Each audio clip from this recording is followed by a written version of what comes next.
نکلی اب سپہر کے وقت تھکی ہاری ہوئی مگر مطمئن اپنے گھر کے دروازے پر پہنچی اور چاہتی تھی کہ خاموشی سے اپنے گھر کے اندر سارا سامان لے کر جاؤں، مگر رکشے والے نے ضد ہی باندھ لی تو مجھے بھی غصہ آ گیا۔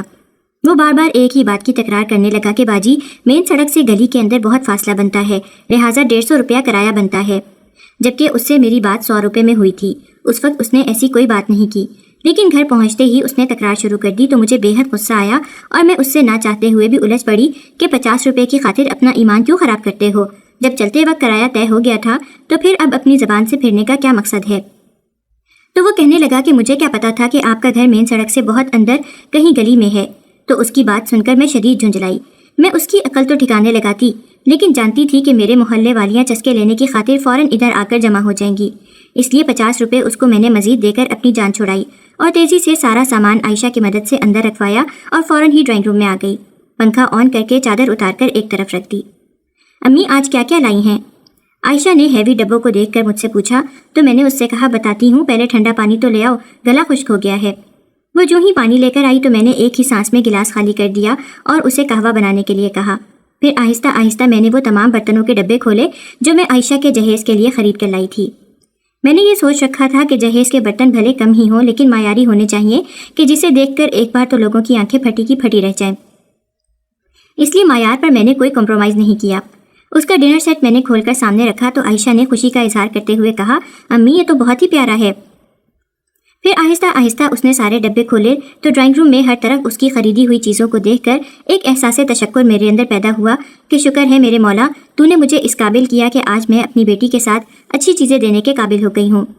میں عائشہ کے چہرے پر خوشی کے رنگوں کو بکھرے دیکھ کر مطمئن ہو گئی کہ اسے میری لائی ہوئی تمام ہی چیزیں پسند آ گئی ہیں۔ وہ بازار شوق سے نہیں جاتی تھی، حالانکہ میں نے بے حد اصرار بھی کیا کہ وہ اپنے جہیز کی چیزیں اپنی پسند کی لے، لیکن اس نے میرے ساتھ بازار جانے سے صاف انکار کر ڈالا۔ تو پھر میں اکیلے ہی چلی گئی۔ میں نے قہوے کا پہلا گھونٹ ابھی بھرا ہی تھا کہ اچانک دروازے پر زوردار دستک ہوئی تو ہم ماں بیٹی نے ایک دوسرے کی طرف پریشانی سے دیکھا۔ یا خدایا خیر ہو، اس وقت کون آ گیا؟ میں نے ہڑبڑا کر کہا۔ تم فٹافٹ یہ چیزیں تو اٹھا لو۔ میں نے عائشہ کو کہا ہی تھا کہ اچانک مجھے اپنی دیورانی کی آواز برآمدے سے آتی ہوئی محسوس ہوئی تو میں نے غصے سے عائشہ کی طرف دیکھا۔ تم نے کیا باہر کے دروازے کو کڈی نہیں لگائی تھی؟ تو عائشہ سر پر ہاتھ مار کر سرگوشی میں بولی اوہ امی میں تو بھول ہی گئی۔ تو پھر اب بھگتو۔ میں منہ میں بڑبڑائی ہی تھی کہ اچانک میری دیورانی تیز تیز قدموں سے اندر داخل ہوئی اور حیرانگی سے کمرے میں پھیلی ہوئی چیزوں کو دیکھ کر بولی ارے بھابھی یہ کیا، اتنا سارا سامان، آخر یہ سب کس کے لیے؟ تو میں نے مسکراتے ہوئے کہا کہ میں آج بازار گئی تھی، یہ سب عائشہ کے جہیز کے لیے لے کر آئی ہوں۔ اللہ کے فضل سے اس کا رشتہ طے ہو گیا ہے تو سوچا تھوڑی تھوڑی چیزیں لا کر رکھتی جاؤں، پھر ایک دم سے لڑکے والوں کو جلدی لگ گئی تو ہاتھ پیر پڑ جائیں گے۔ تو میری دیورانی ایک دم چونک کر میری طرف دیکھنے لگی۔ رشتہ؟ کیا عائشہ کا رشتہ پکا ہو گیا ہے؟ کب، کہاں، کس سے؟ آپ نے تو ہمیں بتایا ہی نہیں۔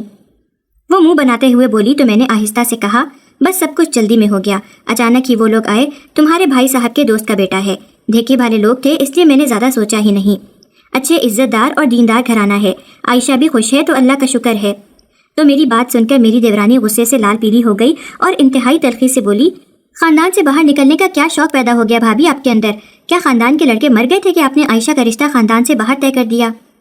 بات سن کر میرا دل دہل گیا اور میں ایک دم بولی خدا نہ خواستہ ایسی کوئی بات نہیں، اللہ تعالیٰ سلامت رکھے خاندان کے لڑکوں کو، کم از کم بات تو سوچ کر لیا کرو۔ آپ نے بات کرنے کے قابل چھوڑا ہو تو ہم کوئی بات سوچ کر کریں نا بھابھی، کتنے ارمان تھے میرے عائشہ کے لیے۔ میں تو عائشہ کی شادی اپنے بیٹے راحیل سے کرنے کی خواہش مند تھی، بس راحیل کے جاب لگنے کا انتظار کر رہی تھی۔ اس نے کئی جگہ پر انٹرویو دے رکھا ہے لیکن آپ نے اچھا نہیں کیا جو عائشہ کا رشتہ باہر کر دیا۔ راحیل عائشہ کو کتنا چاہتا ہے آپ کو یہ پتا تو تھا، پھر آپ نے اتنا بڑا قدم ہم سے پوچھے بغیر کیوں اٹھا لیا؟ اپنی دیورانی کی باتیں سن کر میں نے تحمل کا مظاہرہ کرتے ہوئے اسے سمجھایا دیکھو سمیہ تمہاری بات سر آنکھوں پر، تمہیں میں نے ہمیشہ اپنی چھوٹی بہنوں کی طرح سمجھا ہے اور عزت بھی دی ہے، لیکن یہ معاملہ میری بیٹی کا ہے، اس کی خوشی اور مستقبل سے جڑا ہے۔ تم تو جانتی ہو کہ عائشہ شرعی پردہ کرتی ہے، مذہبی سوچ کی حامل ہے، جبکہ راحیل کافی آزاد میش لڑکا ہے، تو ایسے میں عائشہ کا راحیل سے رشتہ انتہائی نامناسب بات ہوتی، کیونکہ تم کبھی بھی عائشہ کے شرعی پردے کو قبول نہ کرتی اور میں ایسی جگہ پر بیٹی بیاہ کر اسے ساری زندگی کے لیے کشمکش میں نہیں ڈال سکتی تھی۔ تو میری دیورانی طنزیہ ہنسی کے ساتھ بولی اوہ ہو تو اچھا یہ بات ہے، یعنی کہ اب کوئی اور بات نہیں ملی آپ کو تو آپ شرعی پردے کو جواز بنا کر میرے راحیل کو ٹھکرا رہی ہیں۔ ارے آپ نے تو کبھی بھی راحیل کو سمجھنے کی کوشش ہی نہیں کی، وہ تو عائشہ کے رنگ میں رنگ جاتا، ظاہر ہے اس سے محبت ہی اتنی کرتا ہے، لیکن بات تو صرف یہ ہے کہ آپ کا دل ہی نہیں مانتا تھا، ورنہ یہ کوئی اتنی بڑی بات نہیں تھی۔ آپ کو تو ہمیشہ بس اپنا آپ ہی اہم لگا، خاندان کو تو کبھی بھی آپ کی نظروں میں اہمیت ہی نہیں۔ تو میں نے انتہائی سنجیدگی سے اس کی طرف دیکھا۔ دیکھو سمیہ، بات صرف اتنی ہے کہ تم عائشہ کو جانتی ہو کہ اس کی تربیت انتہائی مذہبی ماحول میں ہوئی ہے اور وہ دینی معاملات میں انتہائی سخت مزاج بھی ہے اور اپنی زندگی انہی اصولوں کے مطابق گزارنا چاہتی ہے۔ میں اسے زبردستی ایسے ماحول میں نہیں بھیج سکتی جہاں وہ اپنے اصولوں سے ہٹ کر زندگی گزارنے پر مجبور ہو جائے۔ کمال ہے بھابھی، آپ کے کہنے کا کیا مطلب ہے کہ ہمارا گھر کوئی غیر اسلامی ہے یا ہم بے دین لوگ ہیں؟ آپ کا کیا خیال ہے کہ ہماری زندگی میں دین کی کوئی اہمیت نہیں؟ تو اس کی بات پر میں نے انتہائی تحمل کا مظاہرہ ایک بار پھر کیا اور آہستہ سے اسے کہا، سمیہ، میں تمہارے یا تمہارے گھر والوں کے بارے میں کچھ نہیں کہہ رہی۔ ہر کسی کا اپنا طرز زندگی ہوتا ہے اور ہر گھر کا اپنا ماحول، لیکن عائشہ کو ایسے گھرانے میں دین کے اصولوں پر چلنا آسان نہیں ہوتا جہاں آزاد خیالات اور ماڈرن طرز زندگی ہو۔ ایسے میں اسے یا کسی اور کو مصیبت میں ڈالنے کا کوئی فائدہ نہیں۔ تو میری بات پر سمیہ بھڑک کر بولی، بہانے ہیں یہ سب آپ کے بھابھی، آپ چاہتی ہی نہیں تھی کہ عائشہ کی شادی میرے راحیل سے ہو۔ سچ تو یہ ہے کہ آپ کو ہمارا گھر پسند ہی نہیں تھا، آپ کو ہمیشہ سے یہ لگتا تھا کہ ہم اتنے برے ہیں کہ عائشہ کو ہمارے ساتھ نہیں جوڑا جا سکتا۔ تو اس کی بات سن کر میرے لہجے میں خود بخود ہی سختی سی آ گئی، تو میں ایک دم سے بولی، ایسی کوئی بات نہیں ہے سمیہ، تم بات کو کیوں بڑھا رہی ہو؟ تو وہ ایک دم چیختے ہوئے بولی، بات میں نے نہیں بڑھائی، بات تو آپ نے خود بڑھائی ہے۔ آپ نے کبھی ایک بار بھی نہیں سوچا کہ آپ کے اس فیصلے سے ہمارے دل پر کیا گزرے گی، میرے راحیل پر کیا گزرے گی، جو سوتے جاگتے عائشہ کے نام کی مالا جپتا ہے؟ دیکھو سمیہ، اس میں ناراضگی والی کوئی بات نہیں، رشتے ناتے تو آسمانوں پر طے ہوتے ہیں، اللہ کرے گا راحیل کو بھی کوئی اچھا رشتہ اس کے مزاج کے مطابق مل جائے گا۔ میں جانتی ہوں تم خفا ہو، لیکن سچی بات تو یہ ہے کہ میں نہیں چاہتی تھی کہ میری عائشہ کو کوئی پریشانی ہو۔ عائشہ کو راحیل سے مسئلہ نہیں ہے، بلکہ مسئلہ ماحول کا ہے۔ تمہارا رہن سہن کافی ماڈرن ہے، لیکن عائشہ کا مزاج اس سے مختلف ہے۔ وہ ایک سادہ اور دینی زندگی گزارنا چاہتی ہے اور میں نہیں چاہتی کہ وہ کسی دباؤ میں آئے۔ میں نے تو خواب دیکھے تھے کہ ہماری عائشہ ہمارے گھر آئے گی، لیکن آپ نے تو سب کچھ ختم کر دیا۔ یہ جہیز کا سامان دیکھ کر مجھے لگتا ہے کہ آپ نے بہت غلط اور جلد بازی میں فیصلہ کر لیا ہے۔ اس سے پہلے کہ میں اسے جواب دیتی، وہ غصے سے بغیر سلام دعا کیے چلی گئی اور میں ایک گہری سانس لے کر صوفے پر ہی لیٹ گئی۔ دل میں ایک افسوس کا احساس جاگا کہ کہیں میں نے کچھ زیادہ ہی جلد بازی نہ کر ڈالی ہو۔ کاش میں تھوڑا سا رک جاتی تو بیٹی کو خاندان سے باہر نہ بیاتی۔ اپنے تو پھر اپنے ہی ہوتے ہیں، مارتے ہیں تو بھی چھاؤں میں ڈالتے ہیں۔ خدا جانے خاندان سے باہر والے رشتوں کا کیا بھروسہ۔ عائشہ کے تو ابا بھی اب حیات نہیں ہیں، میں اکیلی عورت کہاں کہاں پوری ڈالوں گی۔ میں اسی کشمکش میں بیٹھی ہوئی تھی کہ اچانک عائشہ نے میرے کندھے پر ہاتھ رکھتے ہوئے کہا، امی آپ چچی کی باتوں کو بالکل بھی دل پر نہ لیں، ان کی تو عادت ہے رنگ میں بھنگ ڈالنے کی۔ ساری زندگی ان کی وجہ سے ابا آپ کے ساتھ لڑتے رہے، ان کی لگائی بجائی کی عادت کی وجہ سے کبھی آپ کو عزت نہیں دے پائے، اور آج انہیں ہمارے ساتھ رشتہ داری کی سوچ رہی ہے۔ مجھے تو حیرت ہے کہ یہ کس منہ سے رشتہ داری کی باتیں کرنے آ گئی ہیں۔ ساری زندگی آپ کو رلاتی رہی ہیں تو یہ آپ کی بیٹی کو کیا خوش رکھیں گی؟ پھر آپ نے ان کے گھر کا ماحول دیکھا ہے؟ جب دیکھو اونچے اونچے گانے لگا رکھے ہوتے ہیں، نہ نماز کا ہوش نہ دین کا عطا پتہ۔ جوان جہان بیٹیاں گلے میں دوپٹے ڈال کر باہر نکل جاتی ہیں، اور پھر یہ وہی لوگ ہیں نا جنہوں نے ہر وقت میرے پردے کا مذاق اڑایا ہے۔ تو یہ کس منہ سے میرا رشتہ مانگنے آئی ہیں؟ یہ مجھے اگر بیاہ کر لے بھی جاتی تو انہوں نے میرے پردے پر اتنے جملے کسنے تھے کہ اس ماحول میں رہ کر یا تو میں پاگل ہو جاتی یا پھر میں پردہ چھوڑ دیتی۔ بھلا پردے کے بغیر بھی کوئی زندگی ہے امی؟ اوپر سے آپ نے راحیل کو دیکھا ہے، اسے تو شادی بیاہ میں بھی اپنے ساتھ گانوں پر رقص کرنے کے لیے پارٹنر لڑکی چاہیے، کھلے ڈلے واہیات گانوں پر ناشتہ گاتا ہے، سگریٹ پیتا ہے۔ بھلا ایسے شخص کے ساتھ پوری زندگی کیسے گزاری جا سکتی ہے؟ عائشہ کی باتوں میں وزن تھا، وہ جو کہہ رہی تھی غلط نہیں تھا۔ میرے دل کی تسلی کے لیے یہی بات کافی تھی کہ عائشہ اپنی شادی کے معاملے میں بالکل کلیئر تھی۔ اسے بالکل بھی خاندان سے باہر رشتہ ہو جانے پر کوئی ذہنی تناؤ نہیں تھا، بلکہ وہ مطمئن اور خوش تھی۔ باقی رہ گیا خاندان، تو میں نے عائشہ کا رشتہ کرتے وقت ان سے اس لیے نہیں پوچھا کہ جب عائشہ کے ابا فوت ہوئے اور مجھے بیوہ ہوئے ابھی چند ہی گھنٹے گزرے تھے تو میری یہی دیورانیاں نندیں ہم دونوں ماں بیٹی کو بالکل تنے تنہا چھوڑ کر اپنی اپنی زندگیوں میں مگن ہو گئے، اور پلٹ کر پوچھا تک نہیں کہ ہم اس نئی افتاد میں کیسے زندگی بسر کریں گی۔ یہ تو اللہ تعالیٰ کا لاکھ لاکھ شکر ہے کہ میرے میاں ایجوکیشن کے محکمے میں کلرک تھے، سرکاری ملازمت تھی، تو ان کے مرنے کے بعد مجھے پینشن ملنے لگی تو میرا گزر بسر باعزت طریقے سے ہونے لگا۔ اگر یہ پینشن نہ ہوتی تو شاید میں اس وقت باہر نکل کر مزدوری کر رہی ہوتی، اور اس عمر میں جب آدھا سر بھی سفید ہو تو باہر مزدوری کا ملنا بھی کوئی آسان نہیں ہوتا۔ پینشن معمولی ہی تھی، لیکن اللہ کا شکر ہے کہ ہم ماں بیٹی 3 وقت کا کھانا پیٹ بھر کر کھا لیتی تھی۔ باقی ہماری کوئی فضول خرچیاں نہیں تھیں۔ میں انتہائی کفایت شعاری کے ساتھ گھر کا خرچ چلاتی تھی، اور عائشہ بھی انتہائی سگڑ بچی تھی۔ اس نے بھی باپ کے مرنے کے بعد میرے سامنے بے جا خواہشات کی ضد کرنا چھوڑ دی تھی۔ میں جانتی تھی کہ خاندان سے ایسے وقت میں رشتہ آنا عائشہ کے لیے مشکل ہوگا، کیونکہ ان سب کے ذہنوں میں بس یہی ایک سوچ تھی کہ عائشہ کو بھلا اس کی بیوہ ماں کیا جہیز دے گی۔ میں انتظار کرتی رہی کہ شاید میرے سسرالی رشتوں میں سے کوئی عائشہ کا ہاتھ مانگنے آئے گا، لیکن جو ہمیں اس مشکل گھڑی میں چھوڑ گئے وہ بھلا میری بیٹی کا ہاتھ کیا مانگتے۔ میں بے حد پریشان تھی، سمجھ نہیں آتا تھا کہ کیا کروں۔ اسی دوران میرے میاں کے دوست کی بیوی ہمارے گھر اپنے بیٹے کا رشتہ لے کر آئیں۔ ان کا گھرانہ علمی اور مذہبی لحاظ سے کافی دیکھا بھالا تھا۔ ادھر میری عائشہ بھی شرعی پردہ کرتی تھی اور اپنے لیے ایسے ہی گھرانے کی توقع کرتی تھی جہاں پر ماحول مکمل مذہبی ہو۔ تو اللہ نے اس کی یہ خواہش پوری کی، اور جو ہی عبد الرحمن کا رشتہ اس کے لیے آیا تو میرے پاس انکار کی کوئی وجہ نہیں تھی، اس لیے میں نے ہاں کر دی۔ میرا ارادہ تھا کہ میں جب باقاعدہ منگنی کی رسم کروں گی تو خاندان والوں کو بلوا لوں گی۔ ابھی صرف دعائے خیر ہوئی تھی، منگنی کی رسم ابھی رہتی تھی۔ اسی دوران میری کمیٹی نکلی تو میں نے سوچا کہ یہ پیسے گھر پر لگ جائیں گے تو کیوں نہ عائشہ کے لیے اچھی کوالٹی کی کراکری خرید لوں۔ حالانکہ لڑکے والوں نے جہیز سے منع کیا تھا، لیکن میں اپنی بیٹی کو خالی ہاتھ پر بھی رخصت نہیں کرنا چاہتی تھی، اس لیے میں نے جہیز کے لیے سامان خریدنے کی ابتدا کر ڈالی۔ لیکن اب اپنی دیورانی کی بات سن کر میں قدرے پریشان بھی تھی کہ وہ 2 کی 4 بنا کر جب خاندان بھر میں باتیں کرے گی تو لوگوں کے سامنے میں اور میری بیٹی بیٹھے بٹھائے موضوع گفتگو بن جائیں گے۔ عائشہ نے جب مجھے گمسم دیکھا تو وہ میرے پاس بیٹھ گئی اور بولی، امی آپ ان باتوں میں سے نکل جائیں تو بہتر ہوگا، آپ جتنا سوچیں گی اتنا ہی پریشان رہیں گی، آپ نماز پڑھیں، میں آپ کے لیے چائے بناتی ہوں۔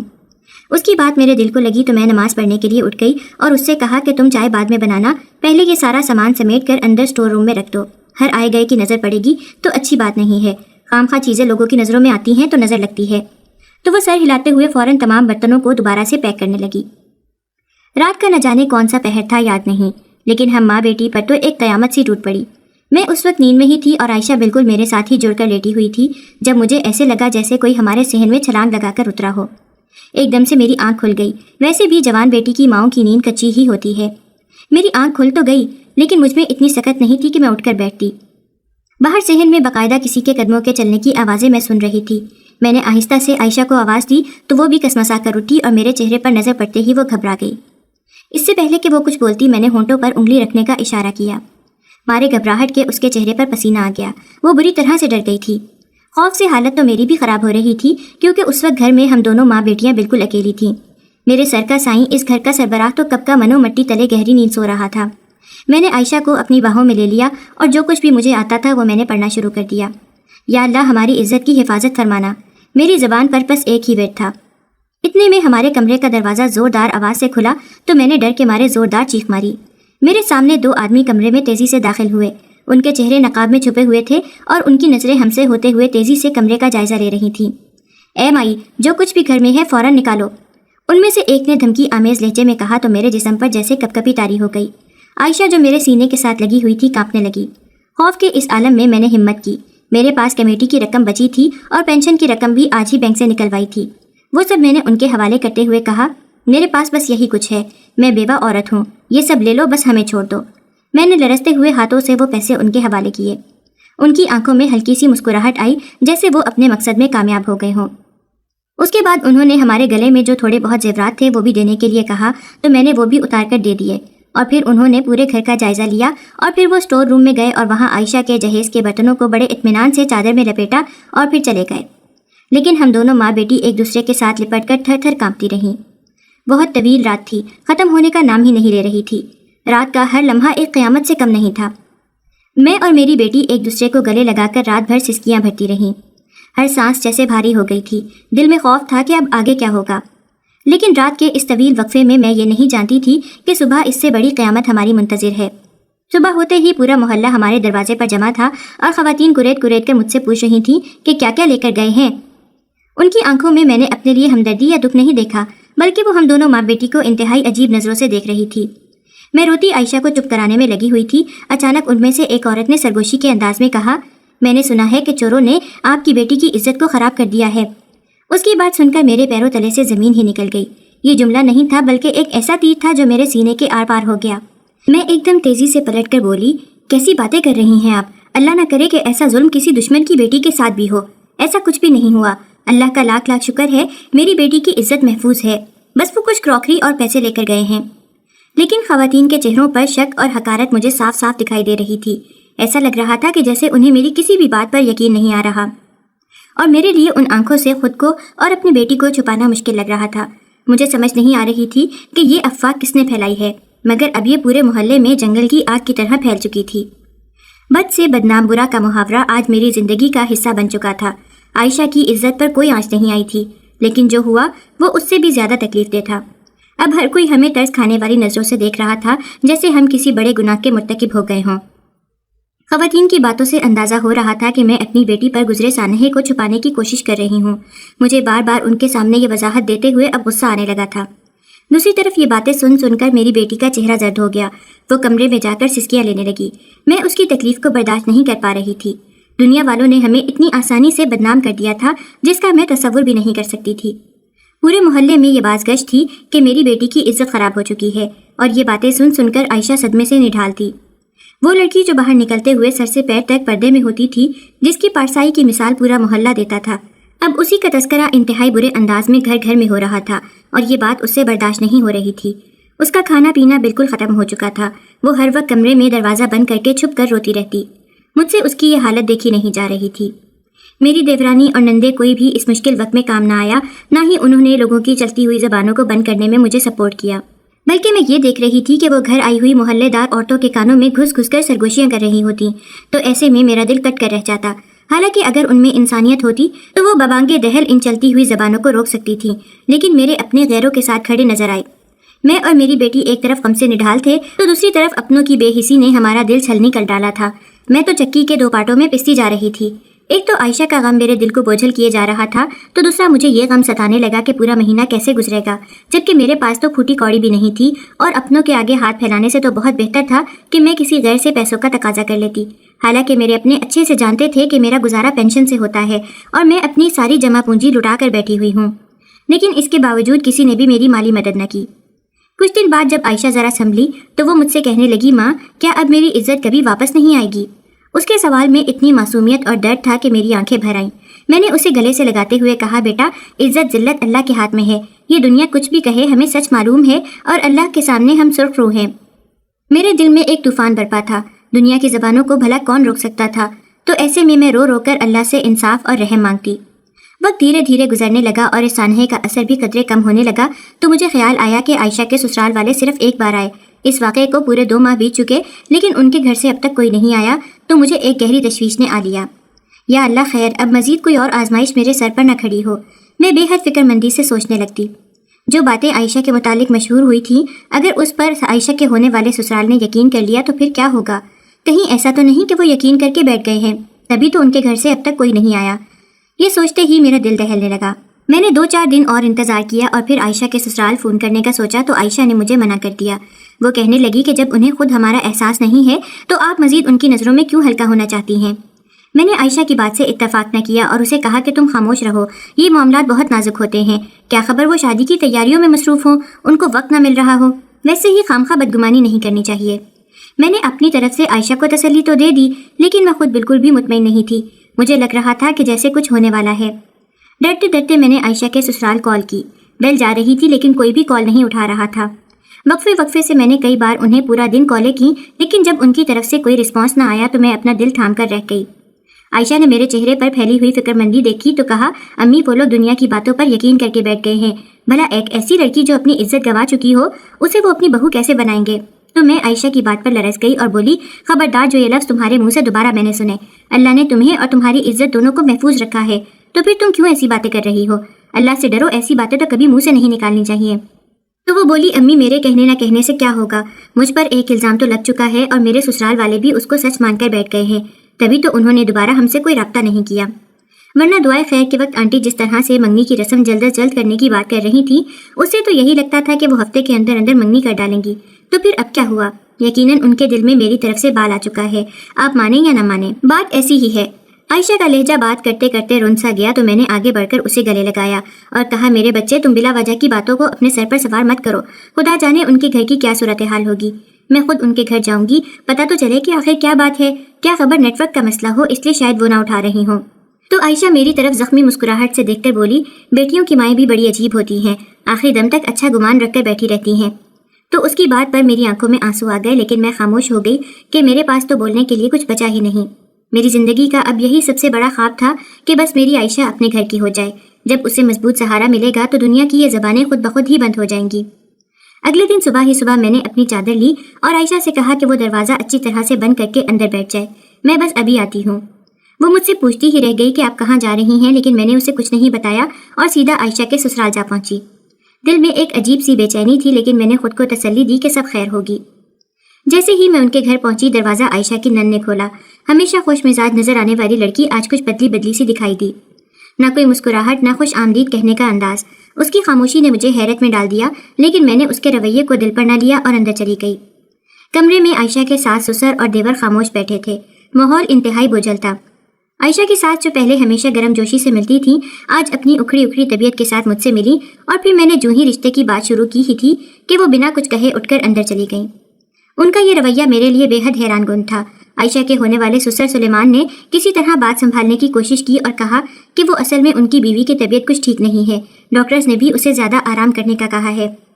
تو میں نے خاموش نظروں سے سلیمان صاحب کی طرف دیکھا، جو چہرے پر افسردگی لیے میرے سامنے بیٹھے تھے۔ میں کافی دیر انتظار کرتی رہی کہ شاید وہ شادی کے حوالے سے کوئی بات کریں، لیکن وہ تو اس طرف آنا ہی نہیں چاہ رہے تھے۔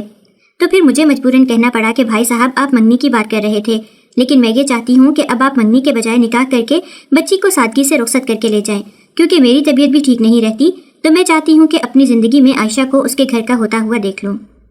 سلیمان صاحب نے ایک گہری سانس لی اور نگاہیں نیچے کیے ہوئے کہا، معاف کیجیے گا بہن، ہم اس رشتے کو ختم کرنے کا فیصلہ کر چکے ہیں۔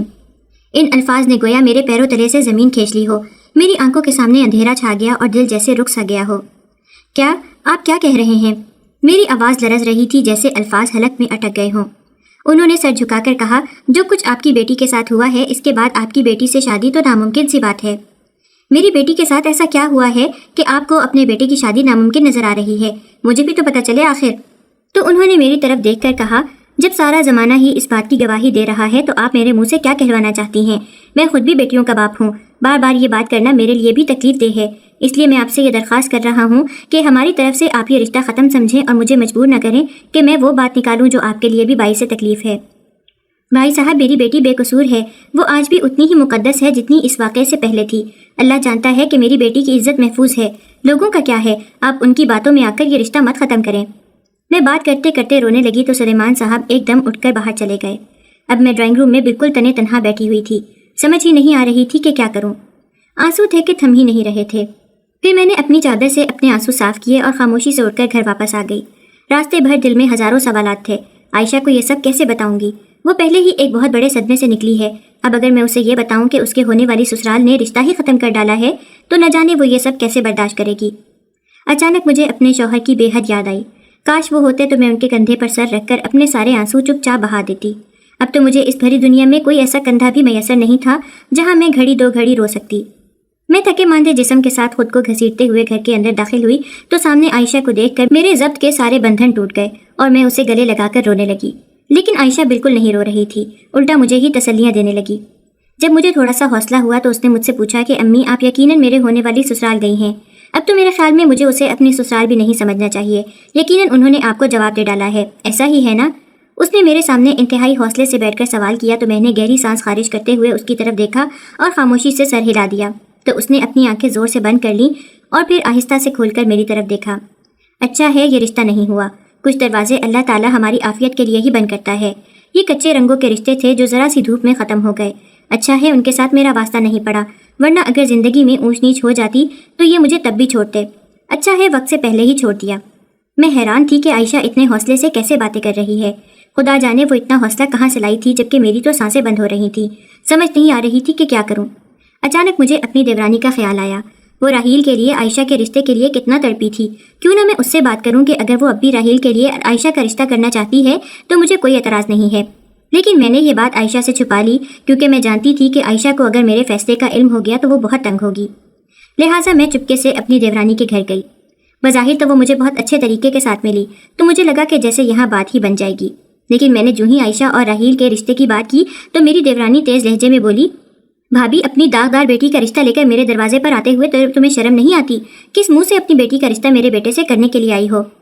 تو اس کی بات سن کر میں روتے ہوئے بولی کہ اپنے تو عیب ڈھانپ لیتے ہیں، اور ادھر تو میری بیٹی میں کوئی عیب بھی نہیں، ایک الزام ہے، اور ویسے بھی جس معاشرے میں خواتین تنے تنہا زندگی گزار رہی ہوں تو لوگوں کو تو بس موقع چاہیے ان پر الزام تراشی کرنے کا۔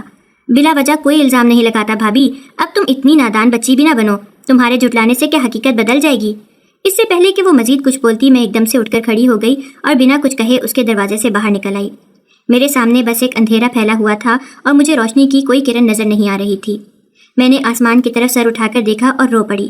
یا اللہ، تیری دنیا جینے نہیں دیتی، میں کیسے اپنی بیٹی کی بے گناہی ثابت کروں؟ میں روتے ہوئے گھر کی طرف آ رہی تھی کہ اچانک میرے رستے میں ایک فقیر آ کر کھڑا ہو گیا اور بولا، اپنی بیٹی کا نکاح مجھ سے کر دے، پھر خدا کا معجزہ دیکھ۔ میں اس کی بات سن کر حیران پریشان ہو گئی۔ بھلا میں تیرے ساتھ اپنی بیٹی کا رشتہ کیوں کروں؟ میں ایک دم غصے سے بولی تو وہ آہستہ سے بولا، تو پھر کب تک اپنی بیٹی کو بن بیاہی گھر کے اندر بٹھا کے رکھے گی؟ اگر منظور ہے تو میں تیری بیٹی کے ساتھ شادی کے لیے تیار ہوں، باقی تیری مرضی۔ وہ چلا گیا اور میں انتہائی فکر مندی سے گھر کے اندر داخل ہوئی تھی کہ میری نظر عائشہ پر پڑی تو اس نے مجھے کہا، امی آپ کس سے باتیں کر رہی تھیں؟ تو میں نے باہر کھڑے فقیر کی ساری بات عائشہ سے کر دی۔ تو عائشہ نے سر جھکا کر مجھے کہا، امی میری قسمت میں شاید یہ فقیر ہی لکھا ہے، آپ میری شادی اس کے ساتھ کر دیں، کیونکہ اب میرا کوئی مستقبل نہیں ہے، کوئی بھی عزت دار لڑکا مجھے نہیں بیاہے گا، کیونکہ میرے ساتھ ایک الزام لگ چکا ہے۔ عائشہ کی بات سن کر میرا دل کٹ سا گیا۔ میں ساری رات سوچتی رہی اور روتی رہی کہ میری بیٹی کا مقدر کیا سے کیا ہو گیا۔ اگلے دن وہ فقیر پھر میرے دروازے پر آیا تو میں نے اسے اندر بلا لیا اور کہا کہ میں تمہارے ساتھ اپنی بیٹی کا نکاح کرنے کے لیے تیار ہوں، تم جا کر مولوی لے آؤ۔ تو وہ اسی وقت مولوی لے کر آیا اور میں نے اپنی بیٹی کا نکاح اس فقیر سے کر دیا۔ پھر اس نے مجھے کہا کہ میں کل آؤں گا، آپ کی بیٹی کو باعزت طریقے سے اپنے ساتھ لے کر جاؤں گا۔ اگلے دن دروازے پر دستک ہوئی اور جب میں نے دروازہ کھولا تو سامنے ایک خوبرو لڑکا کھڑا تھا۔ اس نے مجھے سلام کیا اور کہا کہ میں نے اپنا فقیروں والا حلیہ تبدیل کر لیا ہے۔ تو میں اس کی آواز اور آنکھوں سے اسے پہچان گئی اور حیرت سے بولی، فقیر تو اپنے حلیے نہیں بدلتے، یہ سب کیا ہے؟ تو وہ میرے سامنے سر جھکا کر بیٹھ گیا اور کہنے لگا، میں کوئی فقیر نہیں بلکہ CSS کرنے کے بعد پولیس کے محکمے میں بطور آفیسر اپنے فرائض سر انجام دے رہا ہوں، لیکن میرے اندر کا گلٹ مجھے چین نہیں لینے دیتا۔ جانے کیوں مجھے ڈر تھا کہ آپ مجھے پہچان لیں گی، اس لیے میں نے فقیروں کا حلیہ بدلا۔ تو میں اس کی بات پر حیران ہو گئی کیونکہ مجھے اس کی کوئی بات سمجھ نہیں آ رہی تھی۔ تو میں نے اس سے کہا کہ تم کھل کر بات بتاؤ کہ آخر تم کیا کہنا چاہتے ہو، مجھے تو تمہاری بات کا کوئی سر پیر سمجھ نہیں آ رہا۔ تو وہ مزید اپنا سر جھکاتے ہوئے بولا، آپ کو وہ رات یاد ہے جب 2 لڑکے آپ کے گھر چوری کی نیت سے داخل ہوئے تھے؟ تو اس کی بات سن کر میں لرز سی گئی اور بولی، میں اس واقعے کو کیسے بھول سکتی ہوں جس نے میری بیٹی کی زندگی برباد کر ڈالی۔ تو وہ دھیمی آواز میں بولا کہ ان میں سے ایک لڑکا میں تھا، ہم لوگوں نے نئے نئے پیپرز دیے ہوئے تھے اور ایڈونچر کرنے کا سوچتے رہتے تھے۔ اس رات ہم نے آپ کے گھر میں چوری کا ارادہ کیا اور ہم اس میں کامیاب بھی ہو گئے، لیکن جب مجھے پتا چلا کہ آپ کی اتنی باعزت بیٹی پر لوگ الزام لگا رہے ہیں تو یقین کیجئے میں راتوں کو سو نہیں پاتا تھا۔ پھر میں بھیس بدل بدل کر اس گلی کے چکر لگاتا رہا تو مجھے پتا چلا کہ عائشہ کی منگنی اس الزام کی وجہ سے ختم ہو گئی۔ محلے کے لوگوں نے بھی آپ کے ساتھ بائیکاٹ کر رکھا ہے، رشتہ دار تو آپ لوگوں کے ساتھ پہلے ہی نہیں ملتے تھے۔ تو مجھے لگا کہ میں نے ایک فضول سے ایڈونچر میں ایک معصوم لڑکی کی عزت کو داؤ پر لگا دیا ہے۔ میں جانتا ہوں کہ عائشہ کی عزت پر کوئی آنچ نہیں آئی، لیکن لوگ اسے پھر بھی نہیں جینے دیتے۔ میں نے کئی بار چاہا کہ آپ کے سامنے آ کر معافی مانگ لوں، لیکن میں جانتا تھا کہ مجھے آسانی سے معافی نہیں ملے گی، اسی لیے میں نے فقیر کا حلیہ اپنایا اور آپ کے دروازے پر آ کر کھڑا ہو گیا۔ چونکہ میری نیت صاف تھی اس لیے اللہ نے میرا ساتھ دیا اور عائشہ سے میرا نکاح ہو گیا۔ لیکن میں اپنے ماضی کو آپ سے نہیں چھپانا چاہتا کہ میرے ایک چھوٹے سے مذاق نے عائشہ کے لیے مشکلات کے پہاڑ کھڑے کر دیے۔ اب آپ چاہیں تو مجھے اپنا بیٹا تسلیم کر لیں اور اگر چاہیں تو دھتکار دیں، کم از کم میرے ضمیر کی خلش تو کم ہوگی۔ میں اس کی باتیں سن کر بالکل برف کی طرح منجمد ہو گئی تھی، جبکہ اندر عائشہ کی سسکیاں باہر تک سنائی دے رہی تھیں۔ میں اب اسے کیا باتیں سناتی؟ میں آہستہ سے اس کے پاس سے اٹھی، اندر سے عائشہ کو لے کر آئی اور عائشہ کا ہاتھ اس کے ہاتھ میں دے کر بولی کہ زندگی کوئی مذاق نہیں ہوتی، کوشش کرنا آئندہ میری بیٹی کے ساتھ کوئی ایسا مذاق مت کرنا جو اسے زندہ درگور کر دے۔ تو اس نے ندامت سے میرے اور عائشہ کے سامنے ہاتھ جوڑ دیے تو میں نے اسے معاف کر دیا کہ آخر کو اب وہ میرا داماد تھا۔